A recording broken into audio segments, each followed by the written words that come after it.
8 nghệ sĩ nổi tiếng cuối đời vẫn phải chạy ăn từng bữa, bệnh tật bủa vây, triệu người xúc động. Không ít nghệ sĩ tên tuổi nổi đình nổi đám, tiền kiếm như nước ở thời đỉnh cao nhưng cuối đời phải sống trong cảnh ăn đông qua ngày, chật vật mưu sinh ở nhà thuê, hoặc sống giữa những áp lực bệnh tật đeo đẳng, khiến ai cũng thương cảm, nghẹn ngào. Ca sĩ Silver Lake, chị từng là một giọng ca đình đám của showbiz Việt, sở hữu chất giọng có khi đến 20 năm sau cũng khó có người vượt qua được. Tuy nhiên, năm 2013 biến cố lớn ập đến với nữ ca sĩ quê Con Tum. Do đầu tư làm ăn, mở quán cà phê âm nhạc nhưng không quản lý tốt dẫn đến thua lỗ, Silver Lake lâm vào cảnh nợ ngập đầu. Chị nhẩm tính tất cả tiền đi hát tích cóp bao năm, rồi vay mượn thêm đều mất sạch, khoảng 40 tỷ đồng. Từ một ca sĩ có kinh tế tốt bậc nhất showbiz, Silver Lake phải sống trong áp lực nợ nần khủng khiếp. Có thời điểm, Silver Lake đi diễn trên sân khấu, phía dưới chủ nợ bao vây khán đài đòi nợ. Nợ nần nhiều đến nỗi nó khiến Silver Lake suy sụp, không muốn làm gì. Suốt một thời gian dài sau cú sốc, chị thu mình vào một góc, không mở cửa ra, sợ bao nhiêu thứ đổ vào mình. Bức bách, ca sĩ từng uống cả vốc thuốc để làm liều nhưng may mắn vẫn tai qua nạn khỏi. Chị tâm sự nếu không nghĩ tới người thân thì chắc lúc đó đã ra đi rồi. Sau quãng thời gian sóng gió, Silver Lake dần lấy lại tinh thần. Đến năm 2021, tức sau gần chục năm bỏ showbiz, Silver Lake đã quay trở lại nghề ca hát nhưng chủ yếu sống ở quê Con Tum và thỉnh thoảng mới xuống thành phố Hồ Chí Minh diễn show nhạc. Không chỉ sức hút bị giảm sút mạnh sau nhiều năm vắng bóng, bước vào tuổi U60 họa mi núi rừng còn mắc nhiều bệnh như cao huyết áp, khớp, tiểu đường. Nữ ca sĩ sinh năm 1967, người dân tộc Ba Na, bị huyết áp nên đôi lúc hơi choáng. Trên sân khấu mà đèn chiếu nhiều quá cũng bị mệt vì nóng, huyết áp tăng, luôn có cảm giác như khát nước. Silver Lake bảo bây giờ cứ phải ở chỗ mát mới được, sức khỏe hiện tại cũng không được tốt lắm, làm cái gì lâu cũng mệt. Chưa hết, Silver Lake còn bị tiền đình, rồi lại có vấn đề về khớp nên không thể làm việc nặng nhọc. Có lần do gắng sức và bị ngã, đầu đập xuống đất, may mắn ở đó có cái nệm nên không va vào đất nhưng vẫn phải nhập viện. Sau khi lâm vào cảnh nợ nần chồng chất, Silver Lake từng e dè mỗi khi xuất hiện trước khán giả bởi trước đó chị hào nhoáng bao nhiêu thì nay tàn tạ, xuống sắc bấy nhiêu, nét vất vả cơ cực hiện rõ lên khuôn mặt. Sau khi về Con Tum, ca sĩ Silver Lake bằng lòng với cuộc sống nhà nông. Có thời điểm, nhà nữ ca sĩ đình đám một thời nuôi gần 40 con lợn. Sáng sớm khoảng hơn 5 giờ, chị đã ra ruộng đi cắt rau về cho lợn. Cuộc sống khó khăn hơn trước, mỗi tháng Silver Lake đều đi hát ở 2-3 nhà thờ và nhận những show phù hợp tại thành phố Hồ Chí Minh. Bản thân Silver Lake có thời điểm phải vay mượn đến gần 1 tỷ đồng để sửa lại nhà, hàng tháng phải cố gắng xoay tiền để trả tiền lãi ngân hàng cả tiền gốc và tiền lãi. Hiện tại, giọng ca đình đám một thời đang sống chung với cả 2 cậu con trai ruột, 2 con dâu và các cháu. Chị chia sẻ một tay mình nuôi cả gia đình từ nhỏ đến giờ. Sau khi tái xuất trên sân khấu, Silver Lake không còn nhiều bạn bè do đã ngừng hoạt động nghệ thuật quá lâu. Hầu như không còn ai trong giới nghệ sĩ liên hệ với Silver Lake sau khi đổi số điện thoại vì biến cố cuộc đời. Silver Lake nói rằng cuộc sống hiện tại tuy vất vả nhưng chị cảm thấy dễ thở hơn so với trước kia. Hồi tháng 9 năm 2023, Silver Lake và chồng cũ làm nghi thức hôn phối tại nhà thờ Con Rơ Bang sau hơn 10 năm chia tay rồi nối lại. Theo chị, khi đã sang bên kia con dốc của cuộc đời, sự bình yên, có người để nương tựa là điều may mắn. Vào thời kỳ đỉnh cao không ai nghĩ Silver Lake lại trải qua kết cục như ngày hôm nay. Thiên đường và địa ngục đôi khi ở rất gần nhau, thậm chí xóa nhòa cả ranh giới. Nghệ sĩ Tiểu Bảo Quốc ở độ tuổi ngoài 60 mới mua được nhà nhỏ, không dám mơ tậu ô tô. Nổi tiếng và là gương mặt quen thuộc với khán giả yêu mến điện ảnh trong cả nước, nhưng nghệ sĩ Tiểu Bảo Quốc có cuộc sống nhiều thăng trầm, vất vả. Vốn xuất thân từ cải lương nên thời điểm cải lương xuống dốc, ông từng đi diễn không lương và làm nhiều công việc để mưu sinh như chạy xe ôm, buôn bán ve chai. Ở tuổi U60, nam nghệ sĩ vẫn miệt mài làm nghề, vẫn chạy chiếc xe máy cà tàng đi làm trong khi hậu bối hầu như ai cũng đi xe hơi riêng, có trợ lý chăm sóc. Ông từng chia sẻ về cuộc sống của mình như sau: họ có điều kiện thì đi xe sang.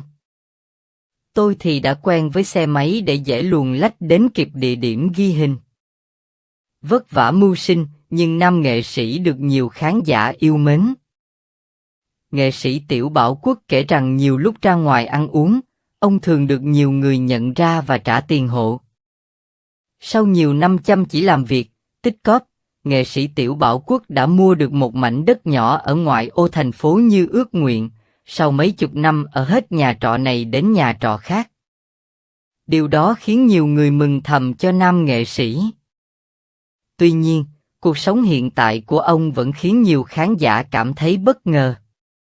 Họ không nghĩ một nghệ sĩ tên tuổi vẫn phải sống trong cảnh ăn đông, mưu sinh từng ngày như thế. Nghệ sĩ ưu tú Công Ninh, tuổi U70 vẫn vất vả mưu sinh, nuôi con nhỏ. Công Ninh là một tên tuổi lớn trong giới nghệ sĩ phía Nam và được rất nhiều người yêu mến không chỉ bởi tài năng mà cả đạo đức. Nam nghệ sĩ ưu tú kết hôn khá muộn vào năm 2012 khi đã ở tuổi 50. Vợ Công Ninh là diễn viên lồng tiếng Tuyết Vân, kém ông tới 21 tuổi. Lập gia đình muộn, lại lên chức cha khi tuổi đã lớn nên ông nặng gánh kinh tế. Áp lực cuộc sống, công việc, miếng cơm manh áo khiến nghệ sĩ Công Ninh phải vùi đầu vào lịch quay, lịch dạy, không còn nhiều thời gian ở bên chăm sóc vợ con. Thậm chí, trong lúc vợ sinh nở, ông cũng vướng lịch quay mà không thể về kịp, tới tận khuya muộn mới vào tới bệnh viện.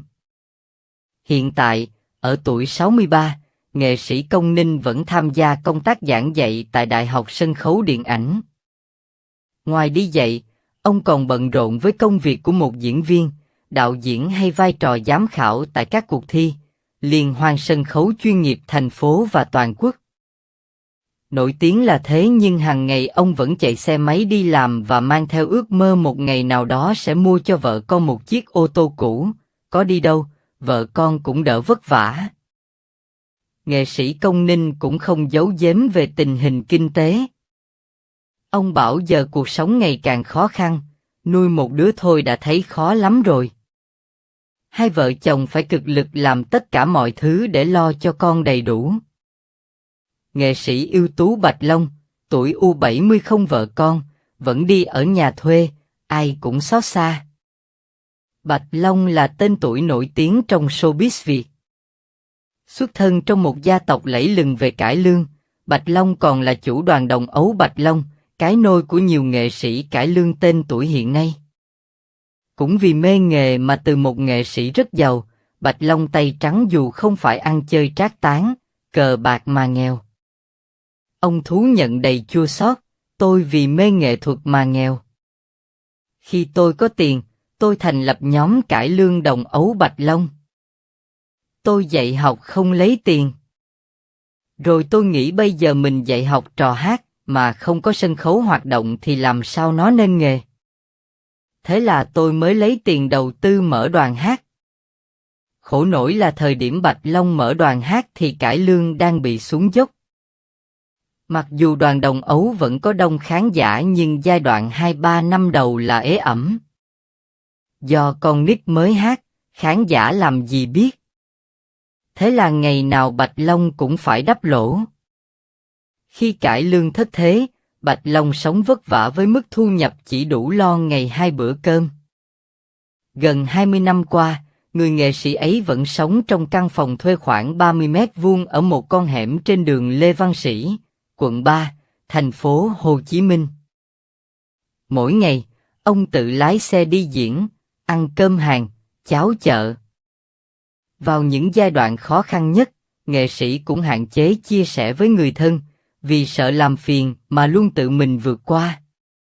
Ở tuổi U70, nghệ sĩ ưu tú Bạch Long vẫn độc thân sau nhiều mối tình dang dở. Hiện tại, nam nghệ sĩ không còn nghĩ đến chuyện lập gia đình nữa. Ông cho hay nếu có bạn gái thì cả hai cùng nhau đi chơi, đi ăn uống, xem phim và tâm sự với nhau về cuộc sống hàng ngày chứ không nghĩ hay bàn đến chuyện hôn nhân. Bởi theo Bạch Long, sống chung phức tạp. Ông cũng không sẵn sàng có con vì biết bản thân thu nhập bấp bênh, khó có thể lo cho vợ con một cuộc sống đủ đầy. Phước Sang tán gia bại sản vì buôn đất. Phước Sang được biết là ông bầu hot nhất trong làng phim của những năm 2000. Anh được xem là nhà sản xuất mát tay với một loạt những phim đắt khách thời điểm đó. Phước Sang là hãng phim tư nhân đầu tiên có tác phẩm được nhận giải thưởng tại Liên hoan phim quốc tế. Nhờ làm phim đắt khách nên cuộc sống của Phước Sang trở nên giàu có.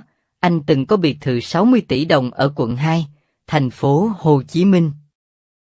Ngoài tiền, Phước Sang còn có vợ đẹp, con ngoan cùng cuộc sống dư dả về vật chất.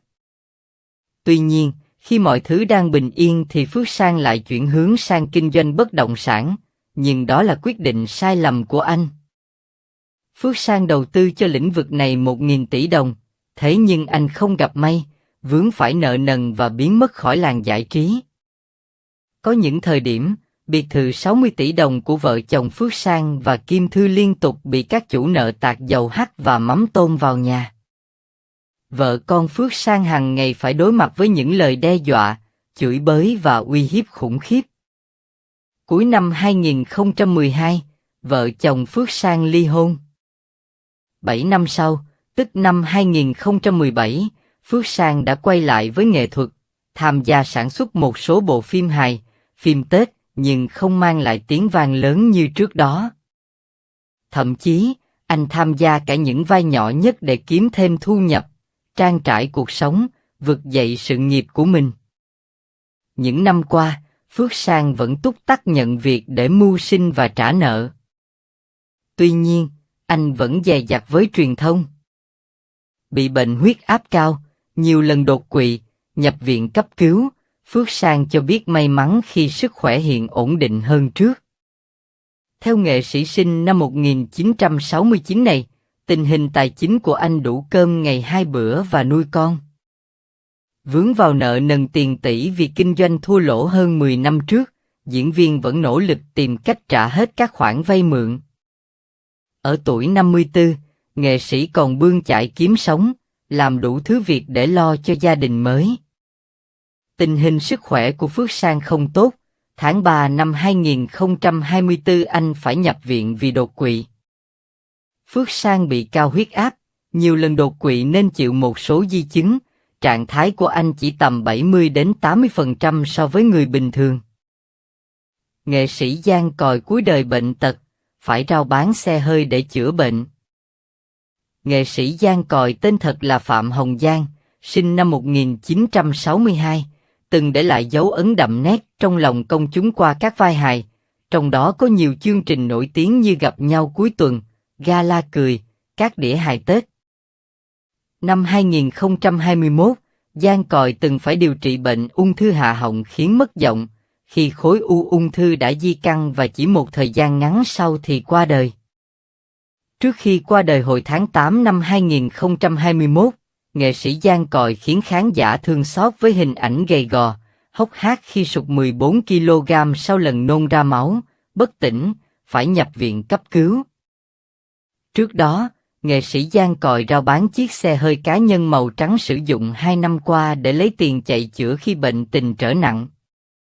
Trước khi đổ bệnh, Giang Còi từng đi quay, đi diễn rất nhiều nơi, mang theo phục trang, đạo cụ, mà hôm nào cũng mãi 2 đến 4 giờ sáng mới về tới nhà. Nghệ sĩ Giang Còi trải qua 2 đời vợ và có 4 người con. Diễn viên Thương Tín cuối đời bệnh tật, nghèo xơ xác. Thương Tín của thời điểm hiện tại với tình trạng bệnh tật, nghèo khổ khiến khán giả không khỏi xót xa. Nhiều người tiếc nuối cho vẻ điển trai, phong trần lúc trẻ của ông. từng có sự nghiệp phim ảnh khá đồ sộ với khoảng 200 vai diễn lớn nhỏ. Thành danh sớm, nam diễn viên sinh năm 1956 từng là niềm mơ ước của nhiều cô gái.